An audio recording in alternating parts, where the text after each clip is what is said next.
नमस्कार दोस्तों, हम पौराणिक संप्रदाय पे हैं और आज हमारी पौराणिक संप्रदाय की लास्ट क्लास है। ठीक है, तो बात चल रही थी हमारी कि शाक्त संप्रदाय पे आ गए थे हम। शैव वैष्णव पूरा कर लिया था, शाक्त भी पूरा कर लिया था। तो पौराणिक संप्रदाय में बेसिकली 3 संप्रदाय थे। एक सूर्य संप्रदाय हमने और भी कहा था, तो उसमें कुछ प्रश्न नहीं बनते और वो हमारे रिलेवेंट भी नहीं है। तो सूर्य संप्रदाय में कुछ है नहीं इतना, बस सूर्य की पूजा करने वाले, चूँकि वो पौराणिक संप्रदाय भी नहीं रहा क्योंकि सूर्य पूजा के प्रमाण वैदिक काल से ही चले आ रहे थे। तो 3 मेन संप्रदाय थे जो हमने पढ़ लिए थे।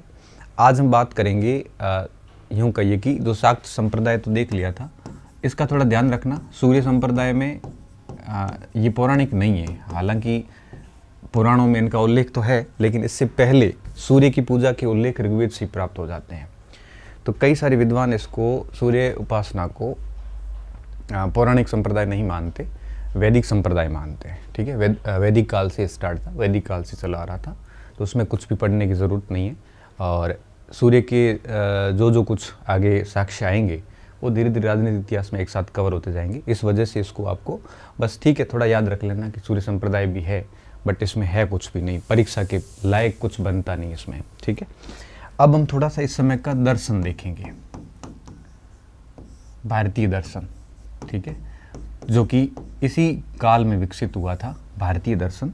और भारतीय दर्शन की अगर अपन बात करेंगे तो इसके पॉइंट पर मैं आज चर्चा करना चाहूँगा, जो कि काफ़ी महत्वपूर्ण भी है। और एक छोटा सा सवाल इसका बनता है कई बार, क्योंकि भारतीय दर्शन को यूँ कहिए कि जब पौराणिक संप्रदाय उदय हुए, पौराणिक संप्रदाय चले, वैदिक काल के बाद जो है वो आपके यूँ कहिए कि भारतीय दर्शन का विकास हुआ। ये विकास 2 चरणों में चला। ठीक है, अब आप इसको ऐसे कह सकते हो कि जो भारतीय दर्शन है इसको हम 2 भागों में बांट देते हैं। कितने भागों में? 2 भागों में बांटते हैं। कुछ ऐसे दर्शन है जो नास्तिक दर्शन है। कैसे? नास्तिक दर्शन है। और नास्तिक दर्शन का मतलब होता है विद्यार्थियों जो वेदों की सत्ता में विश्वास नहीं करते। ठीक है, मतलब आप ऐसे समझना कि वर्तमान में तो हम आस्तिकता और नास्तिकता का जो सामंजस्य है ये ईश्वर के विश्वास के ऊपर तय करते हैं कि ईश्वर पे जिस विश्वास है तो आस्तिक, अगर ईश्वर पे विश्वास नहीं करें तो नास्तिक। लेकिन पुरातन काल में देखते हैं हम, भारतीय साहित्य के दृष्टिकोण से देखते हैं तो आस्तिकता और नास्तिकता की जो परिभाषा है इसका निर्धारण वेदों के विश्वास के बेस पे किया गया था। ठीक है, तो नास्तिक दर्शन में क्या याद करना है आपको कि वेदों की वैदिक साहित्य पर या वेदों पर विश्वास नहीं करते, या इसको अपन यहाँ लिख सकते हैं कि ये ऐसे दर्शन है जो वेदों पर विश्वास नहीं करते।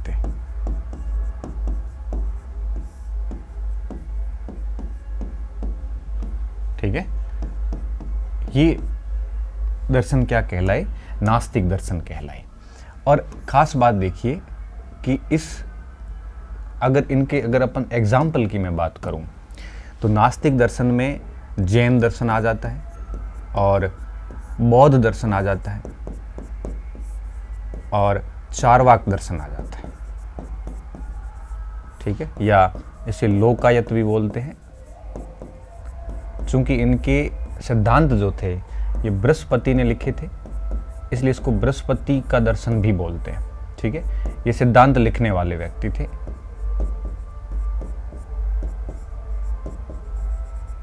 ठीक है, इसके आता है ना, आपने कई बार पढ़ा होगा, खाओ पियो मौज करो, वो खाओ पियो मौज करो, उधार लेकर घी पियो, वो दर्शन है चारवाक दर्शन। ठीक है, नास्तिक दर्शन। दूसरी कड़ी में आता है आस्तिक दर्शन। कौन से दर्शन? आस्तिक दर्शन। आस्तिक दर्शन की अगर मैं बात करूं तो इसमें वे आएंगे जो वैदिक सत्ता पर विश्वास करते हैं। ठीक है, जो वैदिक सत्ता पे विश्वास करते हैं। तो आस्तिक दर्शन के अंदर भी हम 2 पार्ट कर देते हैं। ठीक है, कुछ वैदिक विचारधारा से विकसित हुए। किससे? वैदिक विचारधारा से विकसित हुए, से उत्पन्न। और कुछ ऐसे थे जो आपके जन सामान्य से निकले थे, ठीक है, वैदिक विचारधारा से नहीं निकले, जन सामान्य से उत्पन्न के विचारों से उत्पन्न। अब जन सामान्य से उत्पन्न कौन कौन से, तब हम कहते हैं सांख्य दर्शन, न्याय दर्शन, योग दर्शन, न्याय दर्शन और वैशेषिक दर्शन। वैशेषिक दर्शन, ठीक है, ये 4 दर्शन आते हैं जो जन सामान्य के विचारों से उत्पन्न हुए थे। और ये 3 दर्शन है जो नास्तिक दर्शन है। और वैदिक विचारधारा से 2 दर्शन उत्पन्न हुए, ठीक है। कितने? 2 दर्शन उत्पन्न हुए। कौन कौन कैसे? एक हुआ आपके पूर्व मीमांसा और दूसरा हुआ आपके उत्तर मीमांसा,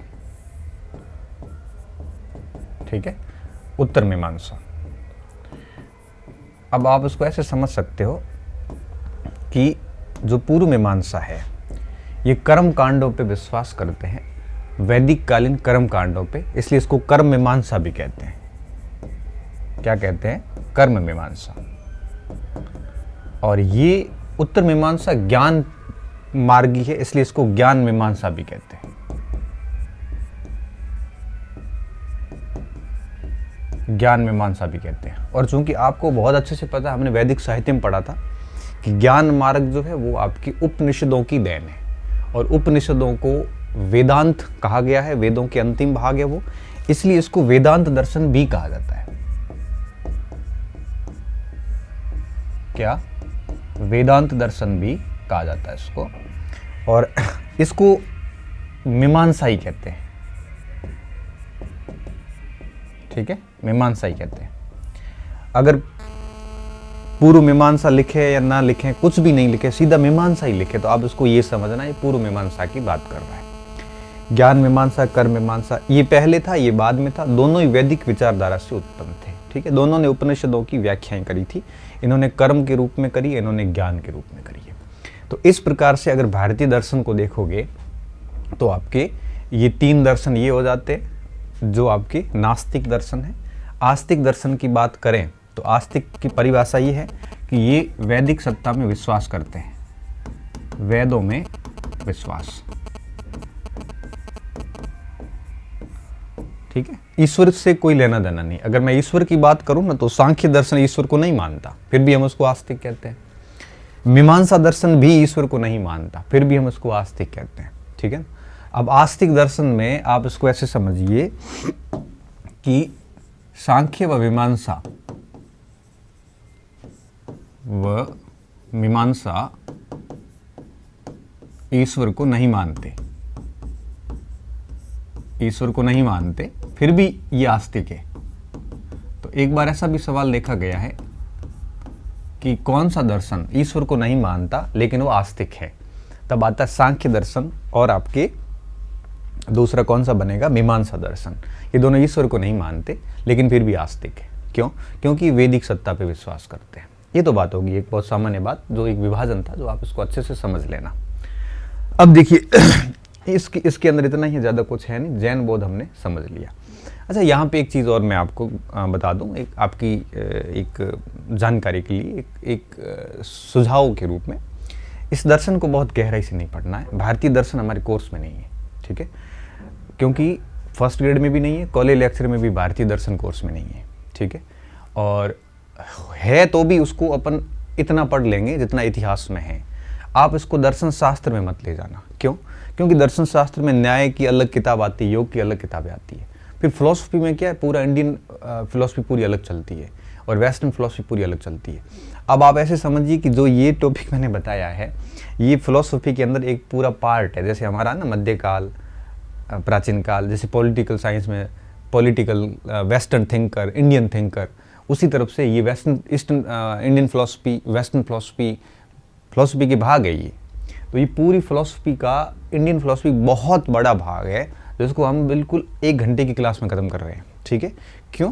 क्योंकि हम इसका फिलोसफिकल एंगल लेंगे भी नहीं, हम इसका एक यूँ कहिए कि हिस्टोरिकल एंगल ले रहे हैं, हिस्टोरिकल पर्सपेक्टिव ले रहे हैं, जो कि नेट के एग्ज़ाम तक पर्याप्त रहेगा। ठीक है, इससे ज़्यादा हमें इसमें ध्यान नहीं रखना है।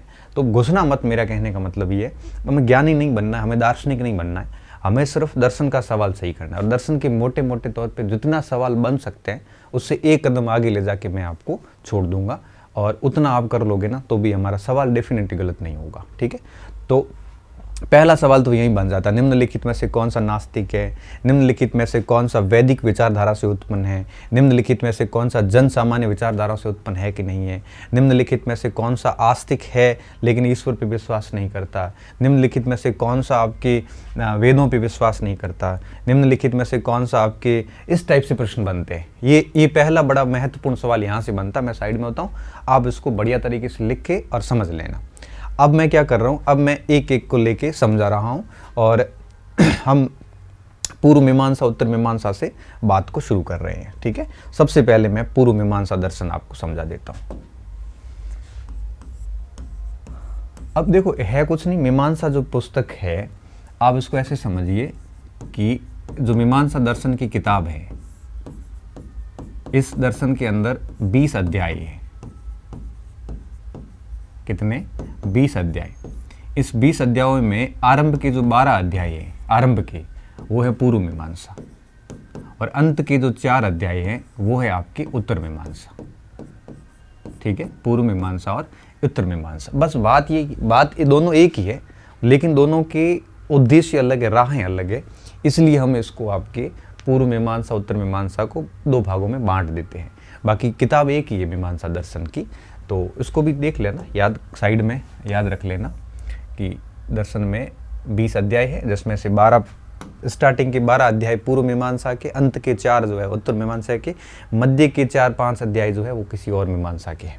तो अब आप इसको ले लेते हैं। सबसे पहले हम पूर्व मीमांसा को,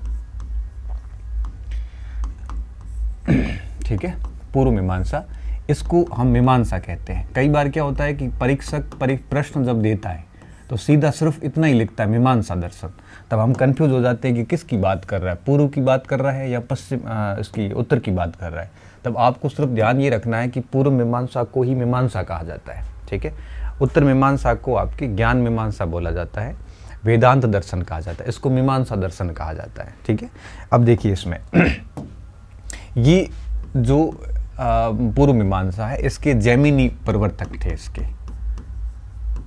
इसको जैमिनी क्या थे, इसके प्रवर्तक। और कई बार ये भी सवाल जनरली बनता है ना, तो 6 दर्शन जो हम पढ़ने वाले हैं, 6 के सामने सुमिलित करो में आता है कि पूर्व मीमांसा के प्रवर्तक कौन थे, या इनकी मेन पुस्तक कौन सी है। तो इसके मेन प्रवर्तक इसको माना जाता है, जैमिनी को इनका मेन प्रवर्तक माना जाता है। इस चीज़ का आपको ध्यान रखना है। उसको जब अपन पढ़ेंगे उत्तर मीमांसा को, तब बादरायण आएगा। ठीक है, तो जैमिनी पूर्व मीमांसा के प्रवर्तक माने जाते हैं। ठीक है, अब देखिए, हाँ, पूर्व मीमांसा। ठीक है, अब देखो पूर्व मीमांसा के प्रवर्तक कौन है, जैमिनी, पूर्व मीमांसा। ठीक है, जैमिनी।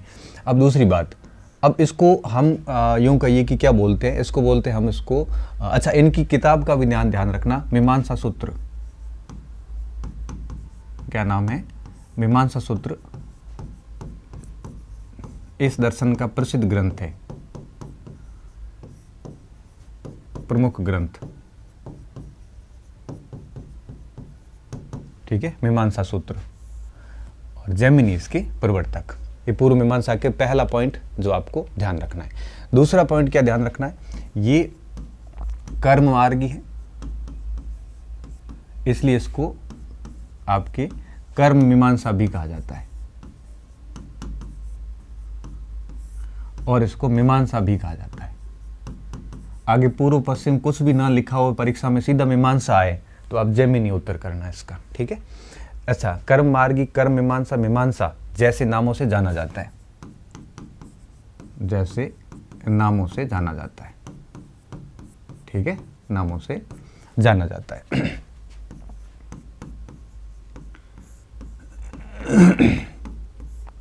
एक बात होगी ये। ठीक है, अब देखिए पूर्व मीमांसा के अंदर जो तीसरा पॉइंट आपको स्पेशली ध्यान रखना है, वो है आपकी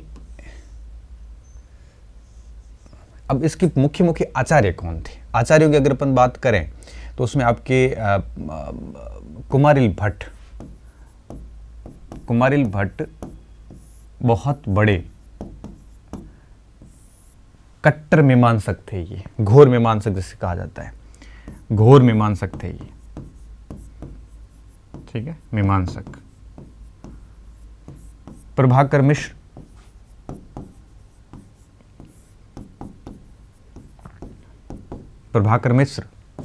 मंडन मिश्र,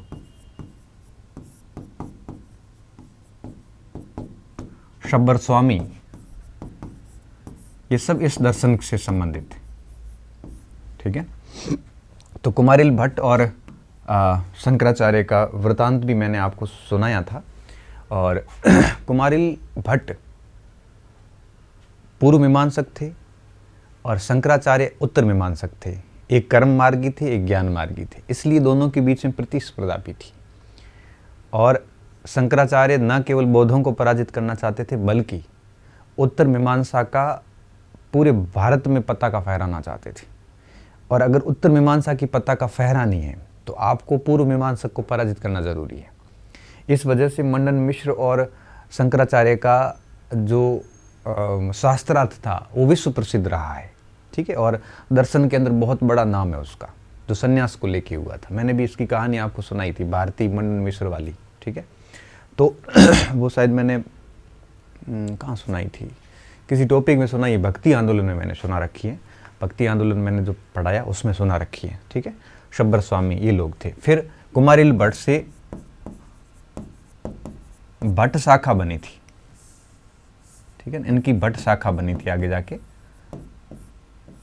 कुमारिल बहुत बड़े पंडित हुए हैं और यूं कहिए कि कुमारिल एक बार धर्मपाल से हार गए थे। फिर कुमारिल धर्मपाल से हारने के बाद इनको बौद्ध धर्म ग्रहण करना पड़ा। फिर धर्म कीर्ति के शिष्य बन गए थे। और वेदों में इतना विश्वास था कुमारिल भट्ट को कि ये वेदों की सत्ता को स्वीकार करते हैं, उसके ऊपर कोई क्वेश्चन मार्क नहीं लगाते। इनका मानना था कि वेदों से किसी भी प्रकार का प्रश्न भी हमें नहीं करना चाहिए। और फिर जब ये धर्म कीर्ति के दरबार में आश्रम में रहते थे, धर्म कीर्ति बौद्ध थे और ये अपने एक यूँ कहिए कि अपने ही एक अधीनस्थ से हारे थे, जो कि बौद्ध अनुयायी बन गया था बाद में। उससे हारने के बाद कुमारिल को बौद्धों में जाना पड़ा था। फिर धर्म कीर्ति जब हमेशा वैदिक दर्शन की आलोचना करते थे तो कुमारिल को बिल्कुल ठीक नहीं लगता था। तो एक दिन कुमारिल जो है वो आपकी उस धर्म कीर्ति जब आलोचना कर रहे थे तो उन्होंने अपनी गुस्से को कंट्रोल किया। अब आंखों में आंसू आ गए। तब धर्म कीर्ति ने कहा कुमारिल आप अंदर चले जाओ, आपकी तबीयत ठीक नहीं है। तब इन्होंने कहा नहीं, मैं अंदर नहीं जाऊँगा, मेरी तबीयत ठीक है। फिर उन्होंने थोड़ी देर बाद देखा और परेशान लगे कुमारिल, तो कुमारिल को फिर यही कहा। तब उन्होंने कहा गुरुदेव तबीयत आपकी ठीक नहीं, जो आप लगातार वैदिक सत्ता को की आलोचना किए जा रहे हैं। तब धर्म कीर्ति को कहा, धर्म कीर्ति ये तो वेद मार्गी व्यक्ति है, इसको सजा देनी चाहिए क्योंकि उसने गुरु का अपमान किया है। तब कहते हैं कि कुमारिल को एक पहाड़ से ले जाके गिराने के आदेश दिए, ठीक है।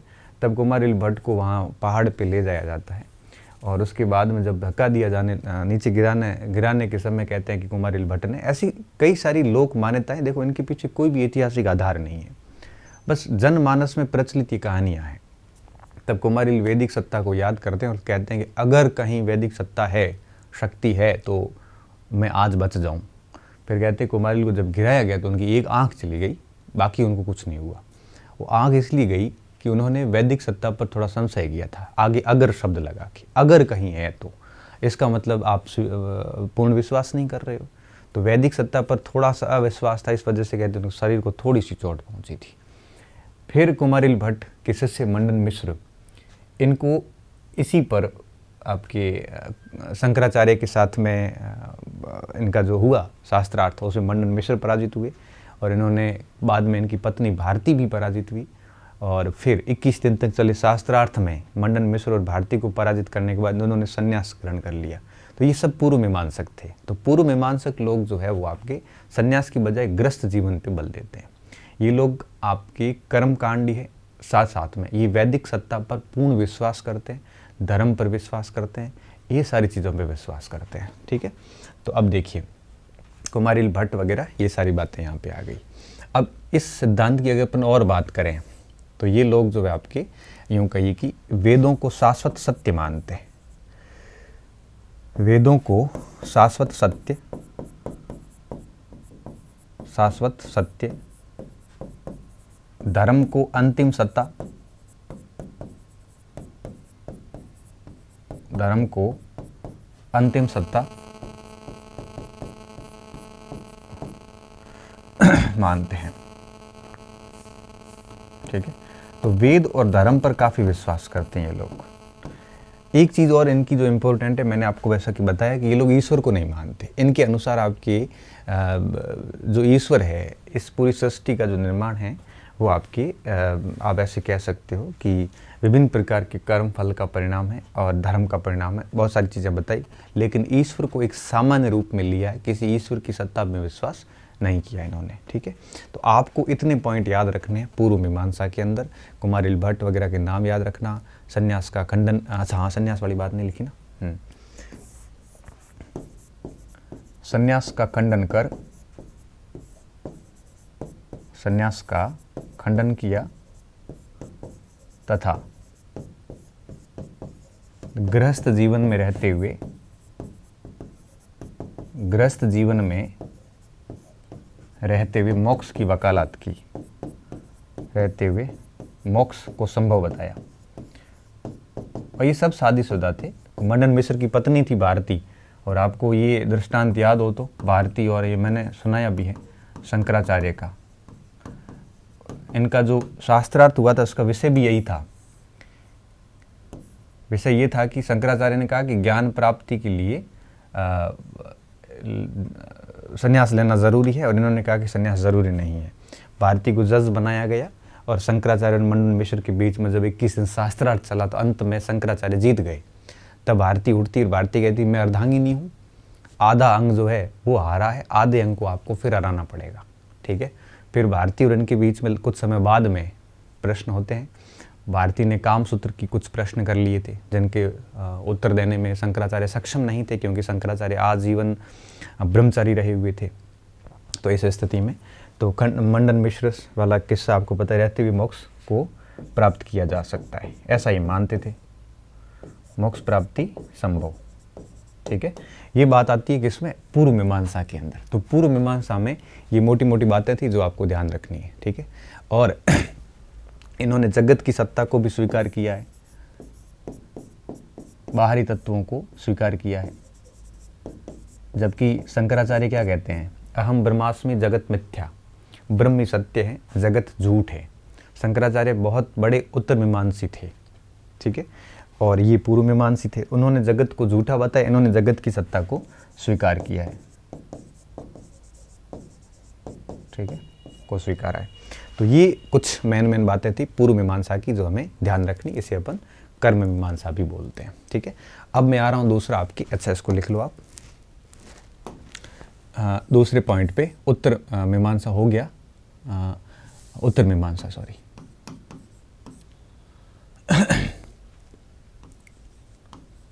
उत्तर मीमांसा।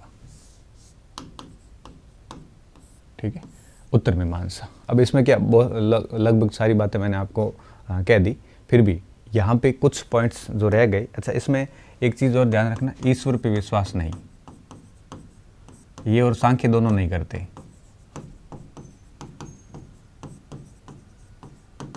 ठीक है, ये और सांख्य दोनों ही नहीं करते। अब इसमें क्या क्या पॉइंट्स ध्यान रखने हैं, तो कई सारी चीज़ें तो हमने क्लियर कर ली, फिर भी इसमें पहला पॉइंट क्या ध्यान रखना है कि इसके जो प्रवर्तक थे वो थे बादरायण। कौन थे, बादरायण प्रवर्तक थे, पहला पॉइंट। दूसरी बात, बादरायण ने लिखा ब्रह्मसूत्र, सूत्र इनका प्रमुख ग्रंथ।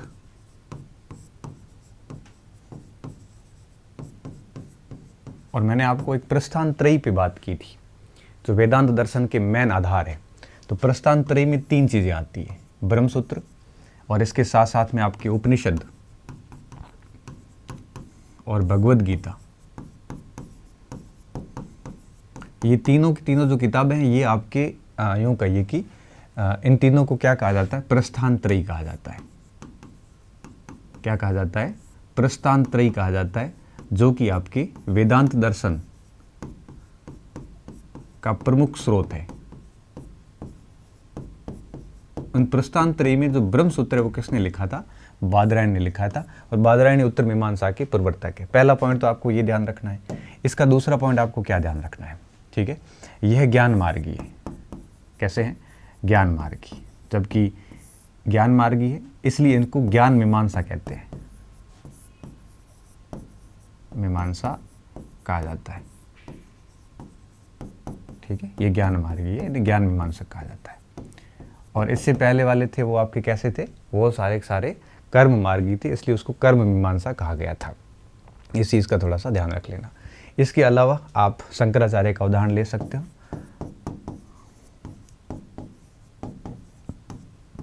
शंकराचार्य इसी से संबंधित थे, इनकी ज़्यादा जानकारी हमने भक्ति आंदोलन में कर ली है, ठीक है। इसके साथ साथ ये संन्यास पर बल देते थे, संन्यास पर बल, जगत की सत्ता को अस्वीकार,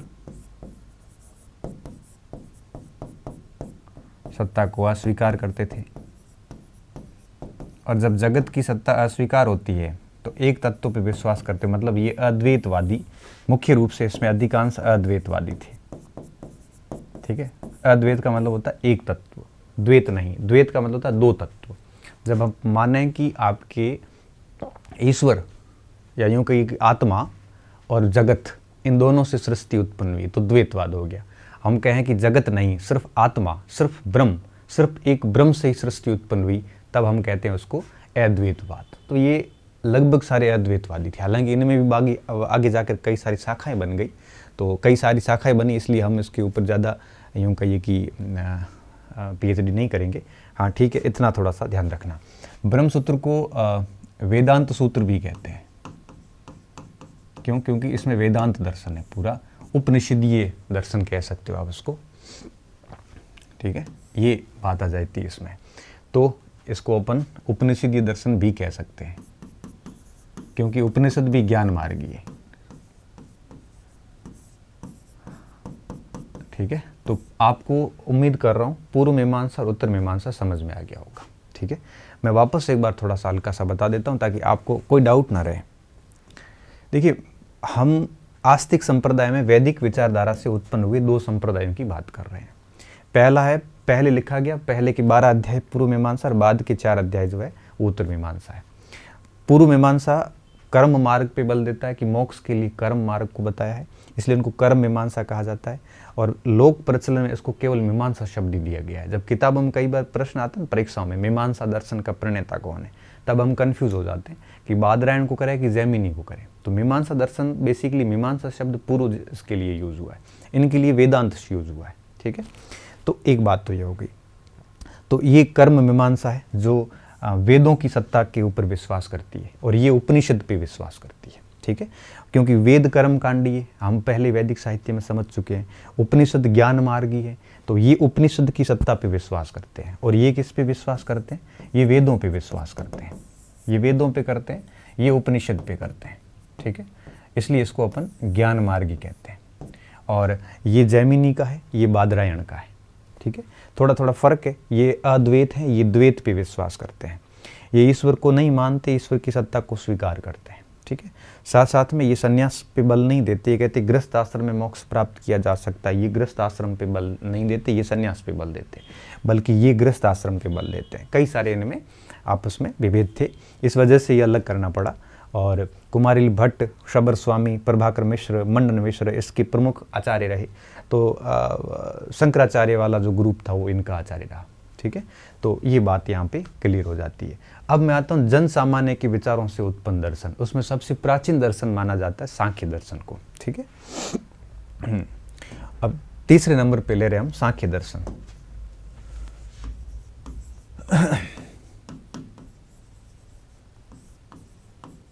इसमें इतनी 3 बातें याद रखना। देखो, आप, मैं वापस सलाह दे देता हूँ आपको, अगर आप प्रोफेसर तक की तैयारी कर रहे हैं ना, आप अगर नेट सेट की भी तैयारी कर रहे हैं, इससे ज़्यादा मत पढ़ना इसमें, क्योंकि इस पाठ की कोई लिमिट ही नहीं है। और आप लिमिट जो है वो एक प्रकार से जब है ही नहीं तो फिर उसके ऊपर बहुत ज़्यादा डीप पढ़ने की हमें एक प्रकार से मूर्खता हो जाती है। ठीक है, अब देखिए अज्ञानी बनने के लिए हम कर सकते हैं, क्योंकि ज्ञान की कोई सीमाएं होती नहीं है। ठीक है, अब यह है आपके महर्षि कपिल, इसके प्रवर्तक थे। ठीक है, प्रवर्तक पूछते हैं सुमिलित करो में, या प्रवर्तक पूछते हैं या इनकी पुस्तक पूछते हैं कि कौन सी पुस्तक जो है इस दर्शन की मुख्य पुस्तक है। ठीक है, अब इस दर्शन की मुख्य जो पुस्तक है वह सांख्य कारिका, और सांख्य कारिका पुस्तक में होने के कारण इसको सांख्य दर्शन कहा जाता है। इनका प्रमुख ग्रंथ है ये। ठीक है, प्रमुख ग्रंथ जिसकी रचना ईश्वर कृष्ण ने की। ये पूछ लेते हैं कई बार। अच्छा, इसमें ऐसा भी नहीं है कि सर ने जितना बताया उसमें भी आप शॉर्ट कर लो, ऐसा मत करना, क्योंकि जितना शॉर्ट करना था वो मैं शॉर्ट कर चुका हूँ। अभी आप और करोगे तो फिर कुछ महत्वपूर्ण चीज़ें फिर आप एक प्रकार से छोड़ दोगे। तीसरा देखिए, इसको हम सत्य कार्यवादी कहते हैं। सत्य कार्यवादी क्या होता है? सत्य कार्यवादी का मतलब ये होता है कि जब भी किसी कार्य की उत्पत्ति होती है तो उस कार्य की उत्पत्ति के पीछे पूर्व कारण जिम्मेदार होते हैं।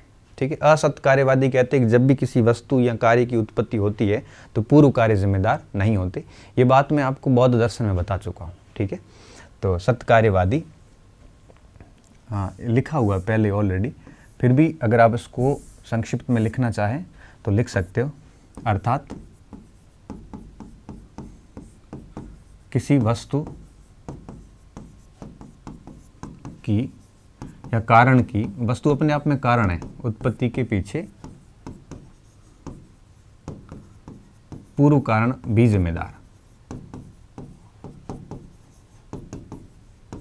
पूर्व कारण भी जिम्मेदार, वही प्रत्युत्तर समुत्पाद वाली बात आती है। ठीक है, सत्य कार्यवादी थे ये, और इसके साथ साथ में ये सिद्धांत पूर्ण रूप से बौद्धिक और सैद्धांतिक था। इसमें इंटेलेक्चुअलिटी की बात की गई थी बिल्कुल, और बौद्धिक और सैद्धांतिक इसमें पुट दिया गया था। तो तीसरा पॉइंट हम यहाँ पे सत्य कार्यवादी, चौथे में हम क्या पॉइंट लिख लें कि यह सिद्धांत जो है वो आपके पूर्णतः बौद्धिक व सिद्धांतवादी। ठीक है, और एक सबसे इंपॉर्टेंट बात, ये क्या कहते हैं, ये ईश्वर की सत्ता को स्वीकार नहीं करते। ठीक है, अब आप इसको ऐसे समझिए, इनके अनुसार सृष्टि की उत्पत्ति ईश्वर से नहीं हुई है। इनके अनुसार सृष्टि की उत्पत्ति जो है वो आपके यूं कहिए कि प्रकृति और पुरुष इसके मिलन से हुई है। तो प्रकृति और पुरुष ये दो तत्वों को मानते हैं, इसलिए इसको द्वैतवादी विचारधारा पर आधारित भी माना जाता है। ठीक है, और ईश्वर सृष्टि का निर्माता ये नहीं मानते, इसलिए इसको कहते हैं कि अनईश्वरीय है लेकिन आस्तिक है। ऐसे कई बार आता है कि कौन सा अनईश्वरीय है बट आस्तिक है, तो सांख्य दर्शन और मीमांसा दर्शन पे आता है। इनके अनुसार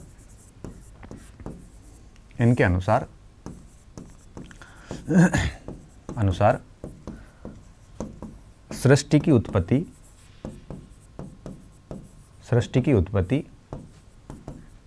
ईश्वर से नहीं हुई। अब इसके पीछे हम क्या लिखेंगे? ईश्वर में विश्वास नहीं,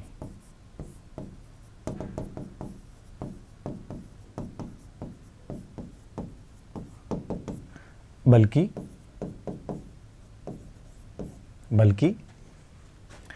प्रकृति व पुरुष के मेल। अब ये देखो, प्रकृति और पुरुष दो तत्व हो गए, इसलिए इसको द्वैतवाद कहते हैं।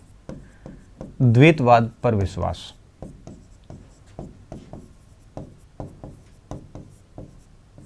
ठीक है, कि मेल से हुई है। ठीक है, ये सांख्य दर्शन है। तो देखिए, इनके अनुसार सृष्टि की उत्पत्ति जो है वो ईश्वर से नहीं बल्कि इस टाइप से हुई है। ये बात यहाँ पे करते हैं, प्रकृति और पुरुष के मिलन से हुई है। तो ये सांख्य दर्शन में इतनी बातें आपको ध्यान रखनी है। ठीक है, अब देखिए सांख्य दर्शन के बाद में हम आते हैं आगे योग दर्शन के ऊपर। ठीक है, अब योग दर्शन पे बात करते हैं। योग में जब हम बात करेंगे तो बहुत सारी चीज़ें आती है, लेकिन मैं सामान्य बातें आपको समझा देता हूँ। कहाँ गया?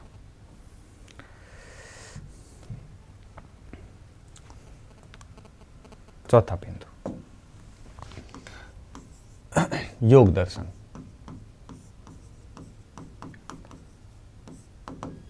ठीक है, योग दर्शन। अब अगर योग दर्शन की अगर अपन बात करेंगे ना, तो वही वापस सबसे पहला बिंदु हमेशा कौन सा लेना है कि इसके प्रवर्तक कौन थे। तो इसके प्रवर्तक महर्षि पतंजलि को माना जाता है। प्रवर्तक किसको माना जाता है? प्रवर्तक महर्षि पतंजलि को माना जाता है।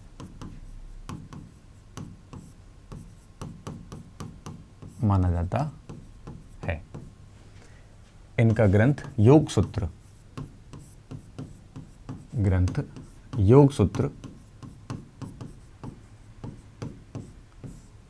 ठीक है, इस दर्शन का मुख्य ग्रंथ है। इस दर्शन का मुख्य ग्रंथ है।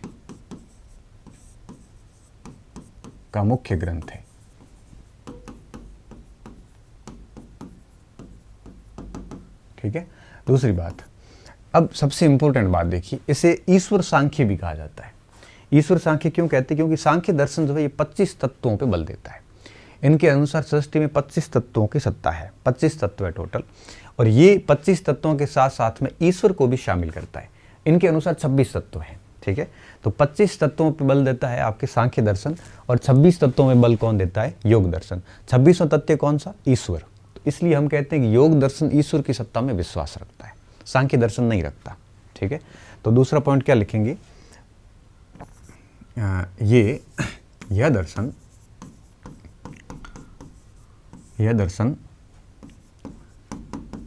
सांख्य दर्शन के, ये आप सांख्य में भी लिख सकते हो, यहां पे भी लिख सकते हो, सांख्य दर्शन के 25 तत्वों, सांख्य दर्शन के 25 तत्वों के अलावा ईश्वर पर भी विश्वास रखते हैं।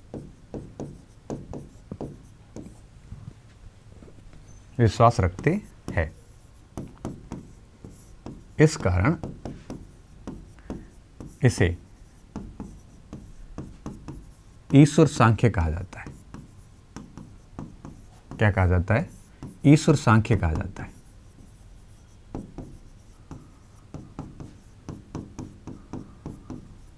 लेकिन ध्यान रखना, इन्होंने जो ईश्वर को माना है ना, तो ईश्वर को भी इन्होंने एक श्रेष्ठ पुरुष के रूप में माना है। ठीक है, कोई देवता रूप में नहीं माना, एक श्रेष्ठ पुरुष के रूप में इन्होंने ईश्वर को माना है। ठीक है, ये दूसरा इंपॉर्टेंट पॉइंट था जो ईश्वर सांख्य इनको नाम दिया गया है। अब प्रवर्तक हो गया, इनकी मेन पुस्तक हो गई, और साथ साथ में इनका ईश्वर सांख्य का मैटर हो गया। ठीक है, अब अपन तीसरे पॉइंट पे आते हैं। ये क्या कहते हैं? ये कहते हैं कि चित्त की जो वृत्तियां हैं, चित्त में किसको लेते हैं? बुद्धि को लेते हैं, मन को लेते हैं, और एक मेरे हिसाब से अहंकार है।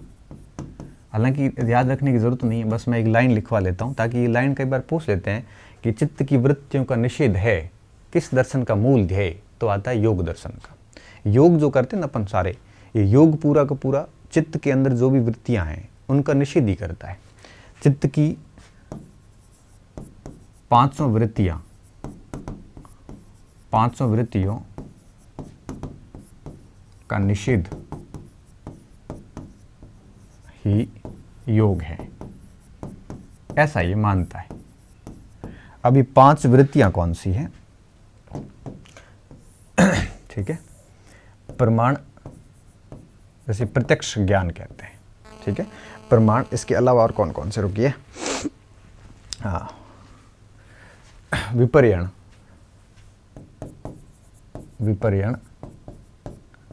और इसके अलावा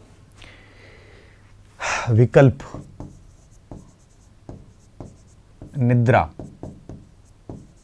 और स्मृति, ये 5 वृत्तियां हैं।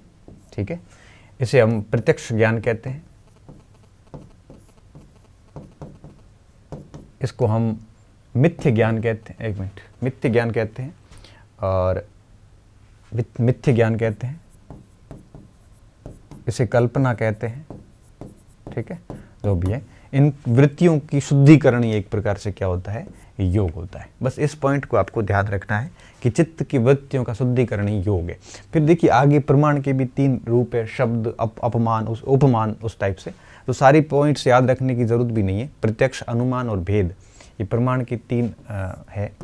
प्रत्यक्ष प्रमाण हो सकता है, अनुमान आधारित प्रमाण हो सकता है और भेद आधारित प्रमाण हो सकता है। फिर अंदर अंदर बहुत चले जाते हैं। बस आप इतना ध्यान रख लेना, ये योग दर्शन की मेन बातें थी जो परीक्षा के पॉइंट ऑफ व्यू से हमारे लिए इतना ही इसका इम्पोर्टेंट है। ठीक है, तो ये योग दर्शन हो गया। अब योग दर्शन के बाद आते हैं न्याय दर्शन के ऊपर। ठीक है, न्याय दर्शन,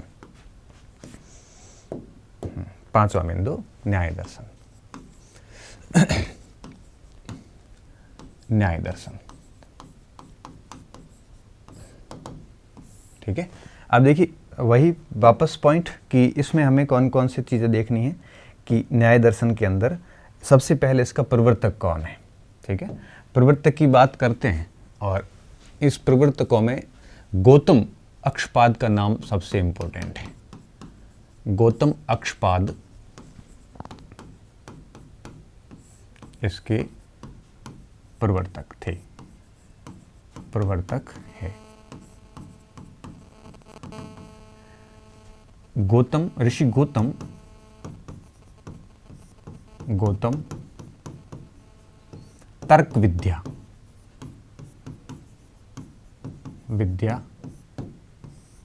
के जन्मदाता माने जाते हैं। तर्क करने को माने जाते हैं। ठीक है, माने जाते, जन्मदाता माने जाते हैं। ठीक है, इनका ग्रंथ न्याय सूत्र, ध्यान रखना, इनका ग्रंथ न्याय सूत्र इस दर्शन का मेन ग्रंथ है। इस दर्शन का तथा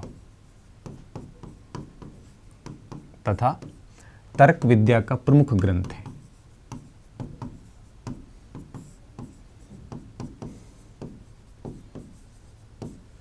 प्रमुख ग्रंथ है। प्रमुख ग्रंथ है। ठीक है, ये बात आप थोड़ी देख लेना। अब देखिए ये इसके थोड़े से इतिहास पे आ गए। अब देखिए आगे इनका अन्य भी कई सारा साहित्य है, अन्य भी बहुत सारा साहित्य है इसका, जो एग्ज़ाम के पॉइंट ऑफ व्यू से काफ़ी महत्वपूर्ण भी है, पूछते भी हैं। तो और कौन कौन से साहित्य लिखे गए देखिए। अब इनकी न्याय के प्रथम जो भाष्यकार थे वात्सायन, न्याय दर्शन के प्रथम भाष्यकार, मतलब इस पुस्तक पर भाष्य लिखा कि भाष्यकार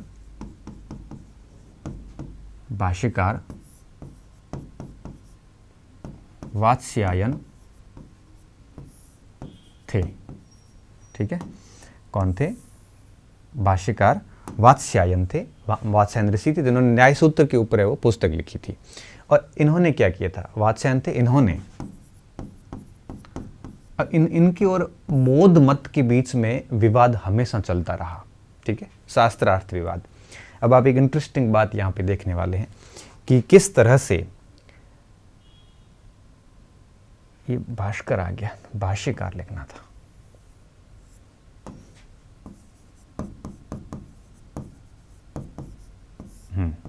किस तरह से वात्सायन जो है ये आरंभिक बौद्ध जो भिक्षु थे, नागार्जुन वगैरह, इनका खंडन करते हैं। जब इन्होंने इनका खंडन किया तो दिग्नाक ने इनके भाष्य को खंडित करते हुए किताब लिखी।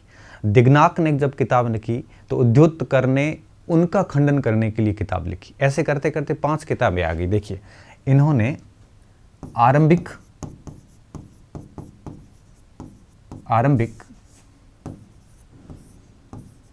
बौद्ध भिक्षुओं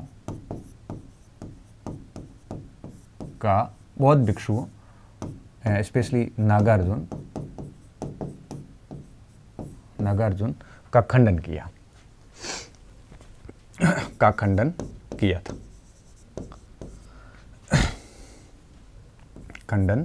किया। जब इन्होंने इसका खंडन किया तो देखिए कि इस खंडन के जवाब में, ठीक है, इस खंडन के जवाब में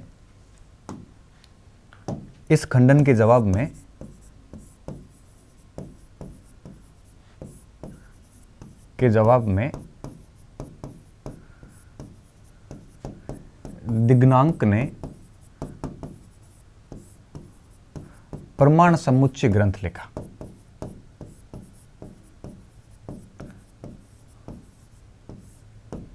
ये किताबें लिखते गए और हमारे ज्ञान परीक्षा के लिए बोझ बढ़ाते गए, ग्रंथ लिखा।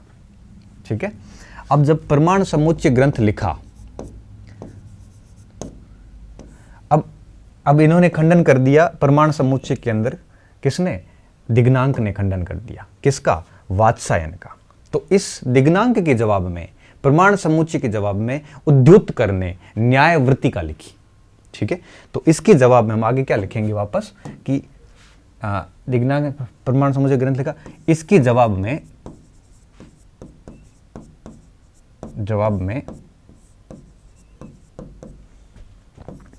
उद्योतकर ने न्यायवृत्तिका लिखी, वार्तिका ग्रंथ लिखा। ठीक है, अब ये न्याय वार्तिका ग्रंथ किसने लिखा? उद्योतकर ने लिखा। और ये किसका? दिग्नांक के प्रमाण समुच्चय का एक टाइप से क्या था? जवाब था। ठीक है, और इसका खंडन जो है ग्रंथ लिखा, इसका खंडन बौद्ध की धर्म कीर्ति करने वाले, ठीक है, ग्रंथ लिखा। ठीक है, और इसके जवाब में यहां तक ले लेता हूं। इसके जवाब में धर्म कीर्ति ने, इसके जवाब में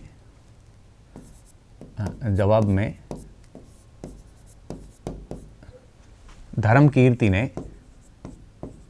ये बौद्ध थे, ये धर्म कीर्ति वही जो कुमारिल भट्ट जिनसे नाराज हुए थे, कुमारिल भट्ट को जिसने सजा दी थी, धर्म कीर्ति ने प्रमाणवर्तिका लिखी। प्रमाण समुच्चय प्रमाणवर्तिका की रचना की। ठीक है, ये बौद्ध ग्रंथ था। और जब धर्म कीर्ति ने प्रमाण वृत्तिका लिखी तो इसका जवाब देना बहुत जरूरी था, और इसका वापस जवाब देने के लिए वाचस्पति मिश्रा ने एक पुस्तक लिखी। इसके जवाब में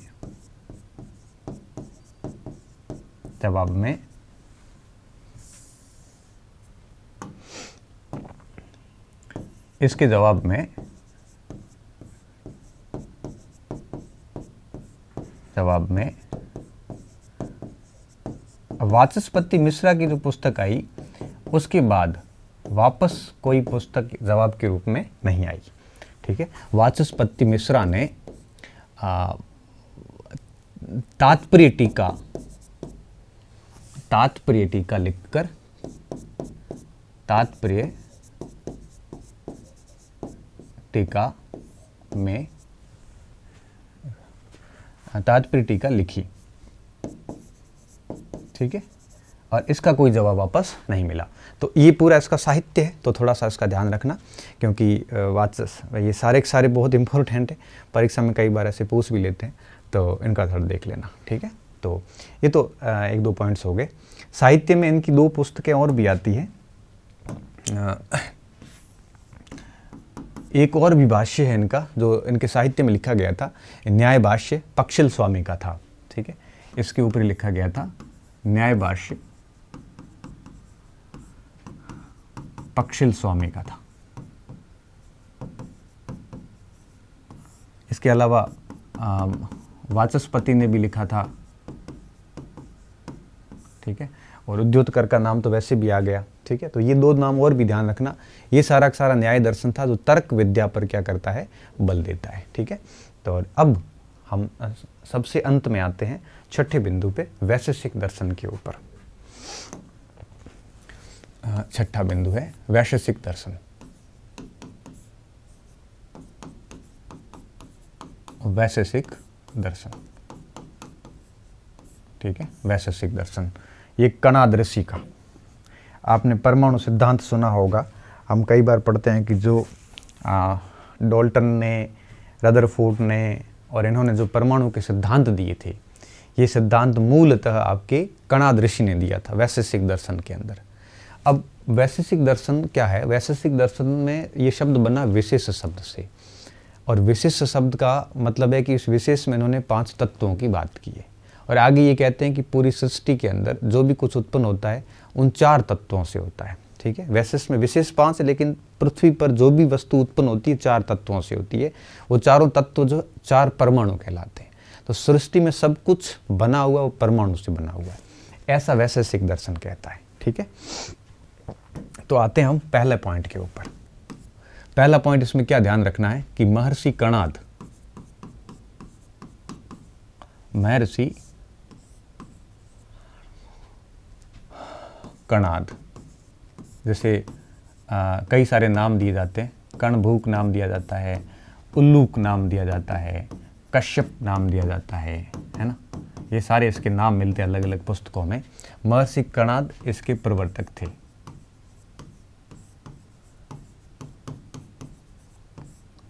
ठीक है। पहला पॉइंट तो आपको इसमें ये ध्यान रखना है, जो सुमेलित करो में सबसे फेवरेट प्रश्न होता है आरपीएससी का हमेशा से। और वैशेषिक सूत्र, वैशेषिक सूत्र एक कणाद कृति है। इसका प्रमुख ग्रंथ है।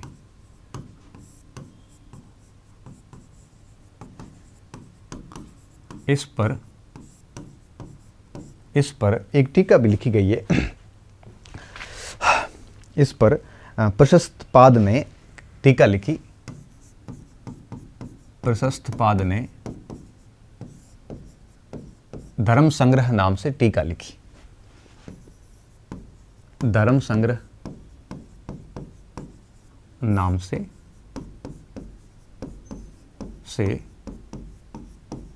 टीका लिखी, ठीक है। तो ये टीका तो इतना कोई पूछते नहीं, ये थोड़ा लेवल चला जाता है आपके कॉलेज तक का।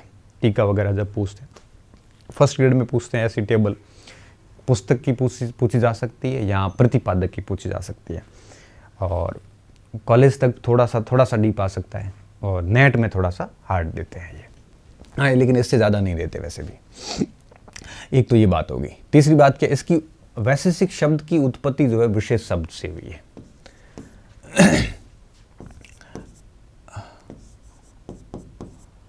वैशेषिक शब्द की उत्पत्ति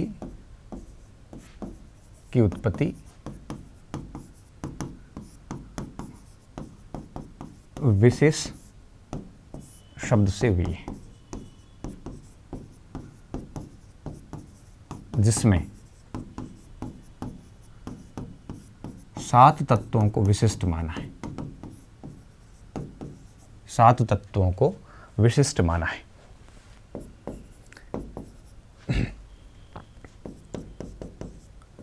विशिष्ट माना है। इसे अपन बहुलवादी भी कहते हैं, क्योंकि बहुत सारे तत्वों पर विश्वास करता है। इसे यथार्थवादी भी कहते हैं हम।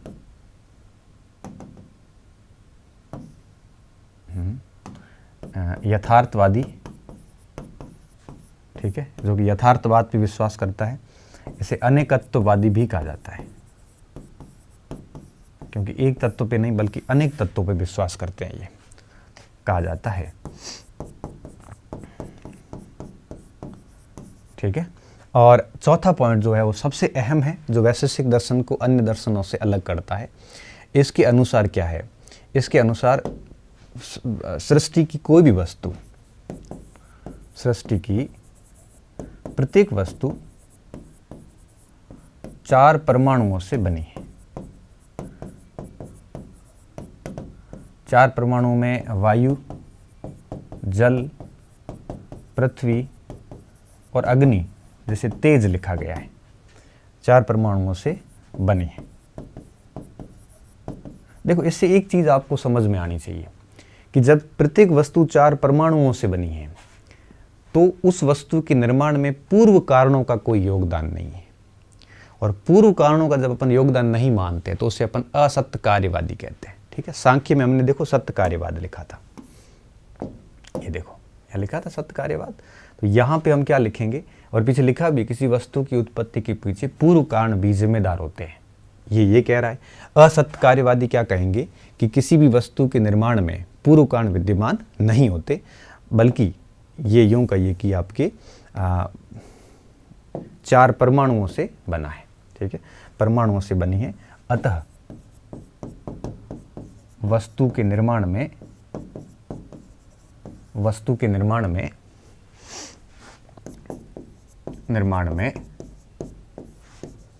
पूर्व कार्य जिम्मेदार नहीं होते, पूर्व कारण जिम्मेदार नहीं होते।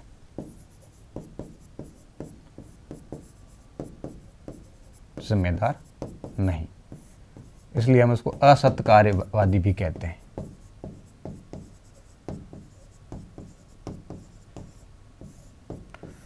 ठीक है, कई बार ऐसे सवाल बनता है कि बौद्ध दर्शन किसके नज़दीक है, फिर न्याय, सांख्य, इस टाइप से प्रश्न आता है। ठीक है, फिर आप देख लेना प्रतीत समुत्पाद किसके नज़दीक है, पूर्व कारण जिम्मेदार नहीं। इसे वस्तुवादी भी कहा गया है दोनों को।